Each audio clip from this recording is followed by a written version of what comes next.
Hello and welcome to What the F*** Just Happened Today, your essential guide to the daily shock and awe in national politics. I'm Joe Amditis. Let's get to it. It's Wednesday, October 13th, 2021. Welcome to day 267. The House Select Committee investigating the January 6th attack on the Capitol subpoenaed a former Justice Department lawyer who tried to use department resources to push Trump's false claims of voting fraud in the 2020 election. Internal emails show Jeffrey Clark urged top DOJ officials to send out a letter he drafted, which falsely claimed the FBI found evidence of voter fraud in multiple states. Richard Donahue, who served as the acting deputy attorney general at the time, replied, "There is no chance that I would sign this letter or anything remotely like this. From where I stand, this is not even within the realm of possibility." In early January, Trump reportedly entertained a plan to fire acting attorney general Jeffrey Rosen and replace him with Clark, who would publicly pursue Trump's baseless claims of voter fraud. The committee is seeking documents and a deposition from Clark by October 29th. Rosen sat for an interview with the committee today.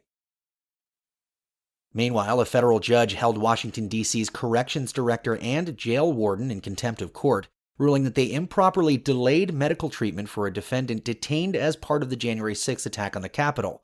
Judge Royce Lamberth acted after jail officials failed to turn over the information needed to approve surgery for Christopher Worrell, who broke his wrist in May while in custody. Worrell is a member of the Proud Boys and was charged with 4 felonies, including rioting and spraying pepper gel at police. Prosecutors have alleged that Worrell traveled to Washington and coordinated with Proud Boys leading up to the attack. Judge Lamberth called Worrell's delayed treatment incompetent and inexcusable, and said he would refer the case to the Justice Department to investigate whether the jail violated the civil rights of other detained January 6 defendants. Moving on, the United States will lift travel restrictions at land borders with both Canada and Mexico for fully vaccinated travelers. Starting in November, non-essential travelers, such as those entering for tourism or to visit family members, will be required to show proof of COVID-19 vaccination to Customs and Border Protection officers when they cross land borders. For the last 19 months, only essential travel had been allowed across the Canadian and Mexican borders.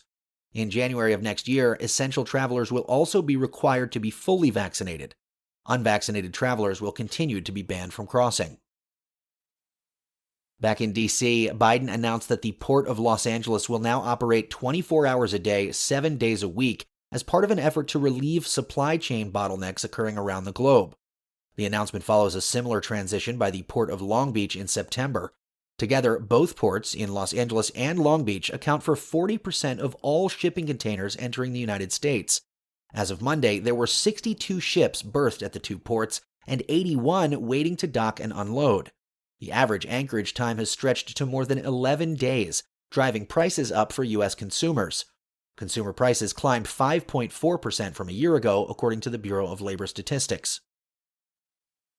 Meanwhile, the House approved a bill to raise the debt ceiling into early December, postponing the threat of a first-time ever national default. The bill, passed by the Senate last week, now heads to Biden's desk. Biden is expected to sign it later this week. The legislation extends the debt ceiling by $480 billion, which the Treasury Department has estimated is enough to last until at least December 3rd, the same day government funding will expire. And finally, the Biden administration announced a plan to develop wind farms along nearly the entire U.S. coastline. The Bureau of Ocean Energy Management will hold up to 7 lease sales by 2025 in the Gulf of Maine, the Gulf of Mexico, and off the coasts of California, the Carolinas, and Oregon as part of Biden's pledge to deploy 30 gigawatts of offshore wind energy by 2030, enough energy to power 10 million homes.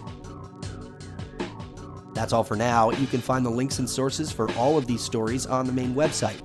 And as always, visit whatthefjusthappenedtoday.com for the latest news and headlines. Until next time, I'm Joe Amditis.